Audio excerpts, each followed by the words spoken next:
Bonjour à tous. Tiger Chen perfectionne ses compétences sous la direction de son maître âgé. Mais malgré sa détermination, il vit dans la pauvreté et le temple est en déclin, avec Tiger comme seul élève restant. C'est pas une façon de vivre, mais le maître encourage Tiger à méditer et à endurer les épreuves. Qui d'autre saura reconnaître la promesse de ce jeune talent et lui offrir les opportunités qu'il recherche si désespérément? Fantastic.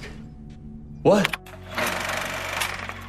Hong Kong, 21e siècle. Une arène souterraine accueille un combat à main nue brutale. L'un des combattants frappe impitoyablement la tête de son adversaire contre le mur du ring. Pendant ce temps-là, une équipe de police s'infiltre sur les lieux pour mettre fin à cet événement illégal. Lorsque le combat est terminé, le vainqueur choisit de ne pas porter un coup final à son adversaire vaincu. Mais une voix autoritaire d'en haut ordonne de le finir. Le vainqueur hésite un instant, puis une silhouette mystérieuse, vêtue d'un masque noir et d'un costume, entre dans l'arène. Cet individu énigmatique brise le cou du combattant vaincu. Pendant ce temps-là, les agents balayent la zone mais ne découvrent qu'un vase rempli de fleurs, réalisant qu'ils ont été induits en erreur par une diversion intelligente.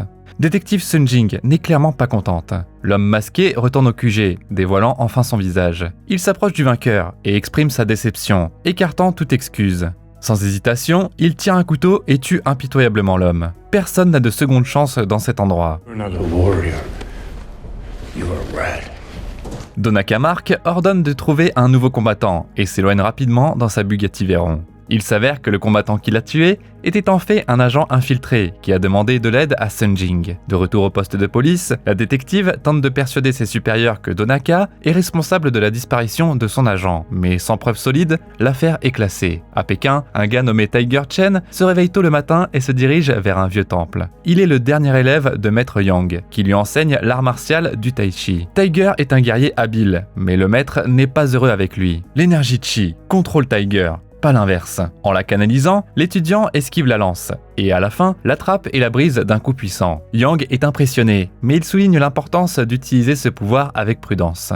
太极之法讲求阴阳相协，形与神合。可我用力也能解决问题。 Étant le dernier élève du maître, Tiger porte une énorme responsabilité. Son choix entre la force et l'équilibre façonnera non seulement son propre avenir, mais déterminera également le destin des enseignements de Tai Chi. Tiger part, mais il n'est pas convaincu par les paroles de son maître. Il décide de participer à un championnat d'arts martiaux chinois. Lors du premier tour de la compétition, il affronte l'un des meilleurs prétendants du tournoi. Au début, celui-ci ne prend pas le maître de Tai Chi au sérieux, tout comme beaucoup d'autres qui pensent que le Tai Chi n'est qu'une manière sophistiquée de faire du sport. Mais Tiger reste déterminé. Lorsque le combat commence, Donaka regarde la télé avec un vif intérêt. Tiger esquive sans effort les attaques du roi du point du sud, et l'on voit rapidement galérer dans le ring. L'adversaire de Tiger s'énerve, et il essaie de prendre le dessus, mais ça ne fait que provoquer une autre chute, et une mise au sol douloureuse. Au final, il doit concéder la défaite à Tiger au premier tour. Une journaliste interviewe le nouveau champion. Elle se demande ce que le maître de Tiger pense de son utilisation de l'art dans les compétitions. Tiger répond qu'il va montrer au monde que le Tai Chi peut être vraiment puissant. Donaka se rend compte qu'il a trouvé le combattant qu'il cherchait. Il ordonne immédiatement à ses hommes de trouver et de recruter Tiger. Tiger Chen, en plus de son entraînement aux arts martiaux, mène une vie normale et travaille comme coursier. Son agilité lui est utile lorsqu'il navigue dans les bidonvilles, et sa résilience mentale l'aide à faire face aux clients impolis. Il est en route pour livrer un colis au ministère de la Culture, où travaille son ami Ching Cha. Elle a vu son combat récent, mais elle espère que les coups n'étaient que pour le spectacle. Inquiète pour Tiger, elle lui exprime ses inquiétudes, mais il la rassure, disant qu'il a tout sous contrôle. Leur conversation est brusquement interrompue par la patronne de la fille, qui menace de renvoyer Ching Cha pour avoir parlé au travail. Pour soulager son anxiété, Tiger lui apprend une technique de méditation simple. Ensuite, Tiger se dirige vers une autre adresse pour livrer un colis destiné à un coach qui forme des enfants d'âge scolaire. Tiger ne peut s'empêcher de laisser échapper un soupir lorsqu'il voit un groupe d'enfants perfectionner diligemment leurs compétences. Cet endroit est plein de vie, tandis que le sanctuaire de son maître dépérit lentement. Sur son lieu de travail, il se fait une fois de plus gronder pour avoir 3 minutes de retard. Plus tard dans la journée, le jeune homme rend visite à ses parents âgés, qui vivent dans une maison humble. Enfin, il rentre chez lui plus tard dans la soirée, ignorant complètement que les associés de Donaka le suivent depuis le début. De retour au poste de police, Sun Jing reste debout tard. Elle examine attentivement la séquence vidéo avec le combattant mort qui lui a demandé de l'aide. Il lui a appris que les criminels préparaient quelque chose de beaucoup plus sérieux que de simples combats illégaux. L'un de ses collègues regrette que l'affaire de Sun Jing ait été classée. Les policiers commencent alors à discuter de l'entreprise de sécurité de Donaka. 啲客仔全部唔係外交官就係大粒佬。點解仲要冒險搞地下揮級先？ Malgré les nombreux avertissements de ses collègues, Sun Jing prévoit de suivre le patron suspect toute seule. Pendant ce temps-là, Tiger retourne dans son appartement loué, où la propriétaire lui tend un colis. En l'ouvrant, il trouve une petite statue d'un ancien guerrier et une lettre avec une offre d'emploi de Donaka. La lettre précise qu'une voiture l'attendra à 8h le lendemain matin. Tiger remarque le logo de la société de sécurité sur la lettre et envisage sérieusement l'offre. Le lendemain, il s'habille en costume et il se dirige vers l'entretien d'embauche mystérieux. L'assistant aux cheveux gris de Donaka l'escorte à l'aéroport, où il monte à bord d'un jet privé à destination de Hong Kong. Tiger est amené au siège de l'organisation de sécurité. Il entre dans une pièce avec un grand miroir et la porte se verrouille derrière lui. Une fois que Tiger s'approche de la ligne blanche et dit son nom, il est pris en embuscade par derrière et sa propre cravate est utilisée pour l'étrangler. Tiger essaie de se défendre, mais son costume serré entrave ses mouvements. Après s'être finalement débarrassé de la cravate, Tiger lance une contre-attaque, jetant son assaillant de côté et restant sur ses positions. Mais l'autre combattant continue. Tiger trouve son point faible et utilise habilement l'élan de son adversaire contre lui. Néanmoins, son adversaire est un vrai pro qui ne recule pas. Tiger atterrit coup après coup, jusqu'à ce qu'il rende l'attaquant inconscient avec une prise au cou. Il réussit le premier test, menant à une rencontre en face à face avec Donaka dans la salle. Tiger pensait initialement qu'il était envisagé pour un poste de garde de sécurité, mais Donaka suggère qu'il se batte pour de l'argent. Pour un maître de tai chi comme Tiger, cette proposition est considérée comme déshonorante et il hésite. Mais Donaka en sait déjà beaucoup sur Tiger et il exploite ses connaissances pour le tenter. You must have responsibilities.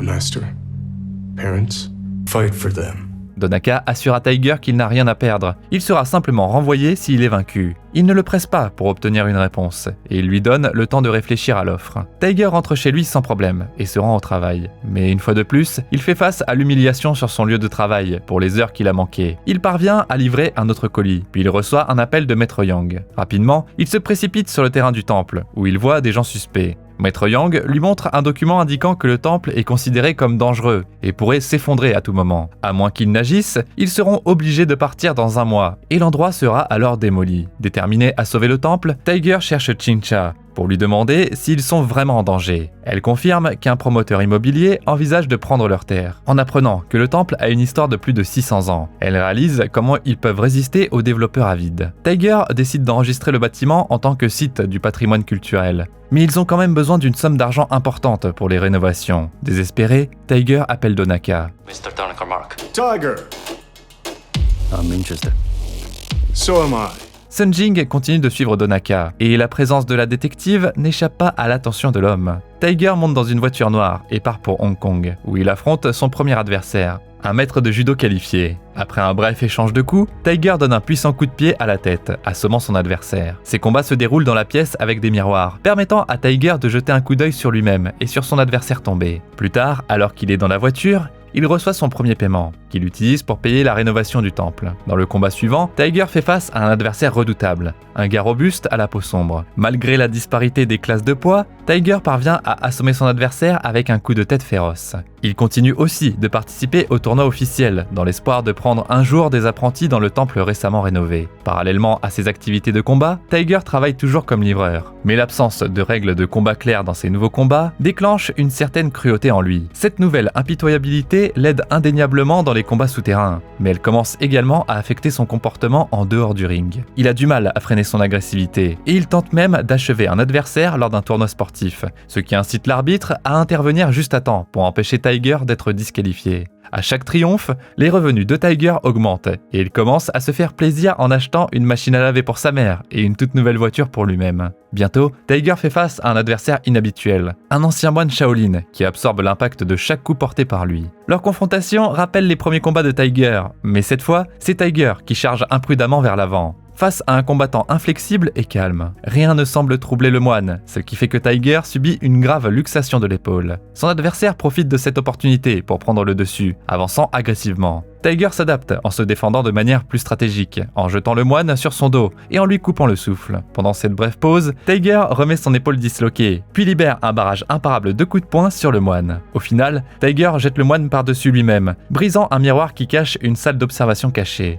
L'assistant de Donaka, impressionné, serre la main de Tiger, révélant qu'il a déjà de nombreux fans. Ces combats étaient diffusés depuis tout ce temps, à son insu, et l'homme accuse Donaka de tromperie. L'assistant explique que l'abonnement à l'émission de combat n'est disponible qu'en dehors de la Chine. L'agacement de Tiger ne dérange pas Donaka, et il donne l'argent du prix au vainqueur. Tiger, poussé par le désir d'en avoir plus, est déterminé à prouver qu'il est le meilleur et à populariser le tai chi parmi les masses. Tiger retourne au temple, où son maître lui demande où il a obtenu l'argent pour la rénovation du temple. Maître Yang est déçu par la source de revenus de l'apprenti. Il dit que Tiger doit méditer pour reprendre le contrôle. Son esprit est obscurci par l'illusion de sa supériorité et de sa puissance. 只有消除迷惑，控制虚无，方能脱胎换骨啊！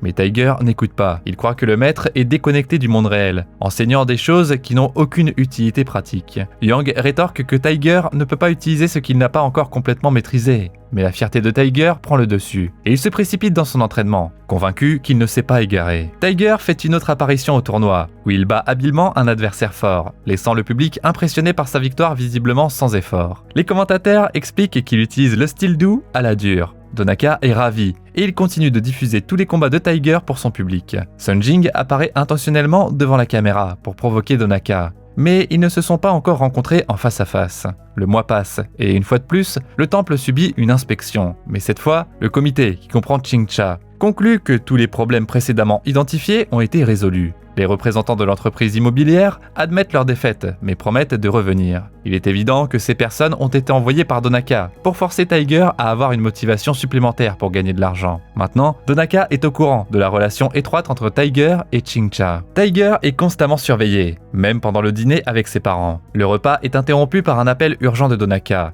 qui veut que Tiger s'envole pour Hong Kong pour un combat prévu pour le lendemain. Tiger accepte l'invitation et voyage pour le combat à venir, qui se déroulera dans une nouvelle arène. Sun Jing parvient à prendre des photos de Donaka en rencontrant Tiger, puis il embarque à bord d'un hélicoptère à destination de la haute mer. Ils atterrissent sur un énorme porte-conteneur, cachant habilement un salon somptueux sous son pont principal. C'est un endroit secret où les contributeurs riches peuvent voir leurs combattants préférés s'affronter. Alors que Tiger examine prudemment les lieux, il finit par se rendre au vestiaire. Laissé seul, il entend soudainement des cris agonisants venant de derrière l'un des murs. Pendant ce temps-là, Sun Jing parvient à télécharger les photos de Tiger dans la base de données de la police et à trouver toutes les informations le concernant. Alors que le combat est sur le point de commencer, Tiger se retrouve devant une caméra, car il espère obtenir une interview rapide avant le combat. Tiger, peu enclin à jouer le showman, répond brièvement. Il passe ensuite sur la scène, où il affronte deux adversaires à la fois. Il semble que Donaka est irrité par l'excès de confiance de Tiger. Les deux combattants lancent un assaut coordonné sur Tiger. L'homme parvient à échapper à un barrage de coups de poing, mais se retrouve à plusieurs reprises renversé par terre. Soudainement, les lumières de la pièce commencent à scintiller, créant un effet stroboscopique. Tiger, qui n'est pas habitué à se battre dans de telles conditions, ressent l'injustice de la situation qui pèse sur lui. Il se concentre sur sa défense contre un adversaire, ignorant que l'autre escalade un pilier. D'en haut, il donne un puissant coup de pied droit à la tête de Tiger. Finalement, les lumières cessent de clignoter, et Tiger se remet sur pied. Ses coups de poing commencent à atterrir sur ses adversaires, mais le duo habile s'adapte rapidement, lui refusant toute ouverture. Ils attrapent Tiger et lui donnent un coup puissant, l'envoyant sortir du ring. Les combattants victorieux célèbrent, tandis que Tiger est toujours allongé par terre. Donaka s'approche de lui. What's the matter? You afraid of what you can do to them? En entendant ces mots, Tiger retourne rapidement sur le ring, son esprit s'effaçant alors que la colère pure prend le dessus. Il fait pleuvoir des coups sur ses adversaires, abandonnant la finesse au profit de la puissance brute et des tactiques sales. Lorsque Tiger sort de sa rage, il trouve deux combattants vaincus à ses pieds. Tiger s'enfonce plus profondément dans l'abîme de la brutalité alors qu'il fait face à un autre challenger du tournoi à Pékin. Cette fois, Maître Yang rend visite à son ami pour regarder le combat de son élève à la télévision. Tiger est confronté à un adversaire coriace, connu sous le nom de The Crane, qui avait gagné le surnom de l'artiste du knockout. Crane charge sans crainte Tiger, mais il ne sait pas ce qui l'attend. Canalisant son énergie chi intérieure, Tiger libère des coups de poing et des prises qui déchirent les ligaments de Crane. Crane, battu, se fait mettre sur les brancards, et comme il a violé l'esprit de la compétition, Tiger est disqualifié. Sans prononcer un seul mot, Tiger part.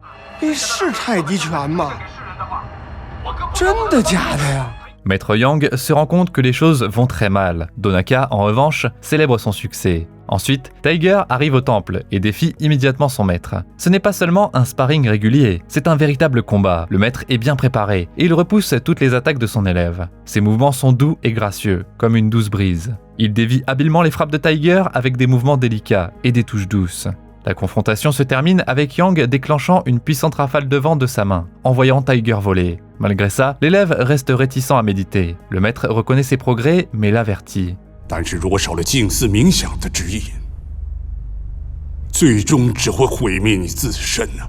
Tiger ne répond rien à cela, et il quitte le temple avec un sourire narquois, quand tout à coup, il se plie, agonisant. L'attaque de Yang l'a frappé au plus profond de lui-même, affectant ses organes internes. Il doit reconnaître qu'il a sous-estimé cet aspect du tai chi, et il se rend compte qu'il lui reste beaucoup à apprendre. Mais il ne le fera pas aujourd'hui. Au poste de police de Hong Kong, Sun Jing commence à soupçonner qu'il pouvait y avoir des combats illégaux diffusés en direct sur Internet. Pour recueillir des preuves, elle demande l'aide d'un pirate informatique qualifié. Ensemble, ils trouvent un flux de données suspect, ce qui incite Sun Jing à retracer son origine. Plus tard, elle se rend à Pékin et elle s'approche discrètement de Tiger chez lui. Il prétend travailler comme agent de sécurité dans la société de Donaka, mais Sun Jing voit son mensonge. Elle lui montre une photo d'un combattant qui a demandé son aide mais qui a disparu après avoir été payé par Donaka pour participer à des combats. Elle avertit Tiger des meurtres en cours dans le monde des combats underground et elle lui partage son numéro de téléphone. Tiger se réveille le lendemain matin, la douleur au ventre. Il voit une empreinte du coup de poing de son maître, même si celui-ci ne l'a jamais touché. Juste à ce moment-là, il reçoit un appel de Ching-Cha, qui partage la nouvelle décevante que leur pétition pour sauver le temple a été rejetée. La raison de cette décision est la réputation ternie de Tiger, causée par son comportement impitoyable dans le championnat. Même Ching-Cha est frustré par ce qu'il a fait. Tiger découvre bientôt que sa patronne est responsable de ce revers, et il se précipite à son bureau à la recherche de réponses. Mais elle ne se laisse pas faire. Elle souligne la contradiction flagrante entre ce que Tiger a décrit sur le tai chi dans la pétition et la façon dont il a agi dans le tournoi. Le temple sera donc démoli. Fumant de colère, Tiger quitte le ministère et appelle immédiatement Donaka, lui demandant de mettre en place un autre combat dès que possible. Donaka accepte l'offre avec enthousiasme. Tiger fait face à un adversaire redoutable, Yuri Romanov, un tueur à gages impitoyable à l'apparence menaçante et au corps marqué de cicatrices.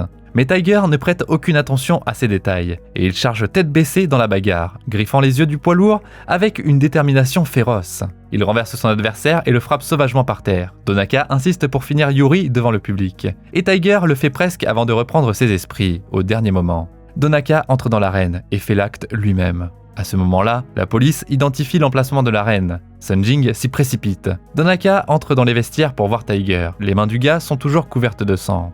Why did you kill him? Don't kid yourself. I just finished what you started. Tiger se retrouve en face de ce dont son maître et la détective l'avaient averti. Il en a assez des combats illégaux et veut arrêter. Mais quand il dit cela, Donaka répond simplement par un rire menaçant. 3 jours plus tard, il attend à nouveau Tiger dans l'arène. Le combattant se rend compte qu'il est pris au piège. Il rentre chez lui, accablé par la culpabilité. La détective parvient à trouver l'arène, mais il n'y a aucun signe de personne ou de preuve, ce qui en fait une autre impasse. Mais le lendemain, Tiger la contacte, cherchant de l'aide. Il conclut un accord avec l'enquête. Sun Jing le suivra discrètement en utilisant le signal de son téléphone portable pour attraper Donaka en flagrant délit. Ce qu'ils ne savent pas, c'est que des caméras cachées ont filmé la trahison de Tiger. Alors qu'il se dirige vers un autre combat, le téléphone portable de l'homme est jeté par la fenêtre, laissant la détective derrière. Sun Jing baisse sa garde alors qu'elle essaie de comprendre ce qui se passe. Soudainement, un camion se dirige droit vers elle, la faisant sortir de la route. La voiture se retourne, et seuls les airbags sauvent la vie de la femme. Le chauffeur du camion, qui a été envoyé par Donaka, tente d'achever la détective. Sun Jing parvient à saisir une arme et à lui tirer dessus. Elle prend son téléphone portable et fait en sorte que l'instigateur du crime pense que le travail est terminé. Le message parvient au chef de la police de Hong Kong, qui a toujours divulgué des informations à Donaka. Sun Jing contacte ses collègues pour obtenir des renforts. Le pirate refuse d'abord en raison des ordres du chef, mais il finit par se conformer sous la menace d'une arme. Tiger attend le combat à venir dans les confins luxueux d'un manoir, où un orchestre met l'ambiance tandis que les écrans montrent une vidéo sur le tai chi. Soudainement, les téléspectateurs voient des vidéos de Tiger, acquérant un aperçu de sa famille et de son maître. La vidéo explique même le plan conçu pour détruire le temple sacré et alimenter sa détermination pour les combats à venir. Tiger est visiblement choqué par les images des caméras cachées. We pit him against other styles to evolve his own. Pendant tout ce temps, il n'était qu'un pion, et chacun de ses mouvements étant enregistré et utilisé contre lui. L'existence de Tiger s'est transformée en une émission de télé-réalité, créée pour le divertissement du public. Avec un ricanement, Donaka s'approche et se demande si Tiger aime ce genre de drame. Alimenté par la colère, Tiger charge son patron, avant d'être rapidement neutralisé par un pistolet paralysant. Donaka dit que les combats ne sont qu'un spectacle annexe. Tiger a été spécifiquement choisi pour filmer sa perte d'innocence. Maintenant, le monde entier veut assister à la transformation de l'honorable maître de Tai Chi en un tueur impitoyable ou à sa mort. Tiger n'a pas d'autre choix que d'affronter un combattant indonésien de renom. Cependant, dès le début du combat, Tiger surprend tout le monde en refusant de s'engager. Il choisit de rester sur la défensive, évitant habilement les coups de poing. Il en profite ensuite pour défier Donaka lui-même à un combat. Mais Donaka ordonne juste au combattant indonésien de tuer Tiger. Mais cette tâche s'avère être impossible, car Tiger continue simplement à courir sur le ring sans fin. Réalisant qu'il doit sauver la réputation de son spectacle, Donaka met un masque noir et entre dans l'arène pour combattre Tiger. Celui-ci parvient à frapper son adversaire d'un puissant coup de poing, faisant tomber son masque. Les gardes interviennent immédiatement, demandant à Donaka de courir. Une équipe de police, dirigée par Sun Jing, arrive sur les lieux et arrête les organisateurs de l'événement, y compris le chef de la police corrompu. Donaka, cependant, parvient à s'échapper, laissant Tiger préoccupé. À la fin, Tiger retourne à Pékin et place la statue que lui a donnée Donaka dans le temple en guise d'excuse à son maître pour sa fierté. Il quitte le bâtiment et Donaka l'attend dehors. You owe me a life. Tiger ne parvient pas à bloquer l'attaque de Donaka, et tous ses coups de poing manquent complètement leur cible. Les prouesses en arts martiaux de Donaka sont évidentes. Il maîtrise divers styles de combat, excellent à la fois en défense et délivrant des coups de pied et des coups de poing puissants. Tiger, en revanche, se retrouve à lutter pour contrer les compétences de Donaka, s'appuyant uniquement sur son endurance. Bien qu'il se retrouve renversé à plusieurs reprises, il continue à se lever pour continuer la bataille. Donaka le pousse plus loin, exhortant Tiger à révéler tout son potentiel. Tiger se rend compte qu'il ne doit pas laisser la colère obscurcir son jugement, mais ses émotions l'emportent à nouveau. Exploitant cette vulnérabilité, Donaka soulève Tiger dans les airs, le faisant tomber une fois de plus. Après ça, Tiger utilise enfin les enseignements de son maître. Prenant une position défensive, il utilise l'énergie de Donaka contre lui. Bien qu'il ne parvienne toujours pas à échapper aux frappes de Donaka, Tiger réalise finalement que la clé de la victoire réside dans la conquête de son propre ego, qui était devenu son plus grand obstacle. You're nothing. Tiger ferme les yeux et médite, pendant que Donaka s'approche de lui avec un couteau. Il se laisse poignarder à l'estomac, mais ce n'est pas la fin. Tiger absorbe l'énergie Chi et la renvoie à son adversaire. Donaka recule de quelques mètres et essaie de se lever. Mais alors, une douleur terrible transperce tout son corps. Donaka meurt, disant à Tiger qu'il est un tueur après tout. Le maître de Tiger s'approche de lui et l'amène pour soigner sa blessure. Au final, Sun Jing assume le rôle de chef de la police, et ils se réunissent tous pour protéger le temple. Tiger rêve d'établir son école de Tai Chi à Pékin, et il invite Chin-Cha à une promenade pour profiter de la beauté de la nature sur une colline. Avec ce film, Keanu Reeves a fait ses débuts en tant que réalisateur. Il a fait équipe avec l'acteur Tiger Chen, qui s'appelle Tiger dans la vraie vie. Ils ont déjà collaboré sur les scènes de combat de la trilogie Matrix. Tiger est devenu le mentor et l'ami de Keanu, et Reeves a décidé de créer un film avec lui comme protagoniste. La séquence à la fin du film, montrant un jeune Tiger, est une véritable vidéo mettant en scène Tiger et ses parents. Le mercenaire que Tiger combat et tue presque est Iko Uwais, une star indonésienne de renom du cinéma d'action. Le Tai Chi Chuan, communément appelé Tai Chi, se traduit du chinois par point suprême ultime. Il appartient à la catégorie du Wushu, et il est largement pratiqué comme exercice récréatif. Cependant, l'inclusion de Chuan dans son nom indique des racines dans les arts martiaux. Les origines du Tai Chi sont historiquement discutées, et il existe diverses variantes du style. Passionné d'arts martiaux, Keanu Reeves a décidé d'inventer son propre style de Tai Chi pour le film, intitulé Ling Kong, afin d'assurer la liberté de création et d'éviter les critiques des experts en arts martiaux. La petite statue que Tiger reçoit en cadeau de Donaka est celle du légendaire guerrier Guan Yu, qui vécut au 2e et 3e siècle. Guan Yu est souvent dépeint comme un symbole de noblesse dans la littérature et est célébré avec de nombreuses statues dans toute la Chine. Dans la culture occidentale, il peut être assimilé au personnage emblématique Robin des Bois. La plaque d'immatriculation de la voiture qui récupère Tiger pour l'entretien fait référence à la Divine Comédie de Dante et au 4e cercle de l'enfer, qui est associé à la cupidité. Comme toujours, tu peux trouver le nom du film dans la description. En attendant, tu peux nous dire dans les commentaires ce que tu penses que Tiger aurait pu accomplir s'il avait toujours écouté son maître. N'oublie pas de t'abonner à la chaîne et de laisser un like pour voir encore plus de récapitulatifs comme celui-ci.